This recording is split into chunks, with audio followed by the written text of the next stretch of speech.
এবার সত্যি করে বলো তুমি কেমন আছো?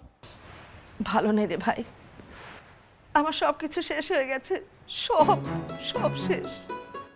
ওহো, ভুলেই তো গিয়েছিলাম আপা। আসলে রাহাত এমন একটা কাজ করবে আমি তা ভাবতেও পারিনি।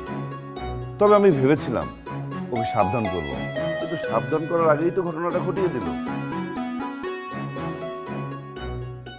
আসসালামু আলাইকুম মামা, ভালো আছেন?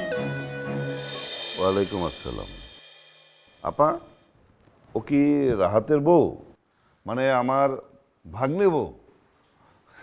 আচ্ছা ভাগ্নে বউ, কেমন আছো বলো তো?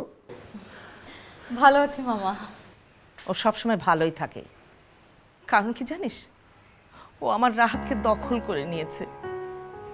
আমার সে ছোট্ট রাহাত আমাকে না জানিয়ে ওকে বিয়ে করে বাসায় বউ নিয়ে আসছে।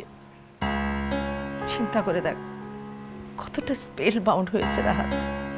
আচ্ছা ভাগ্নে বউ, তোমাকে দেখে তো মনে হচ্ছে না যে তুমি এমন একটা কাজ করতে পারো।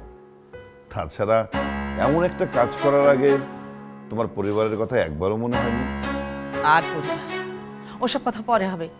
চল, অনেক দূর থেকে জার্নি করে এসেছিস, হাত মুখ ধুয়ে কিছু খাবি। ওর তো চল। মামা, আপনি ফ্রেশ হয়ে নেন, আমি আপনার খাবারের ব্যবস্থা করছি।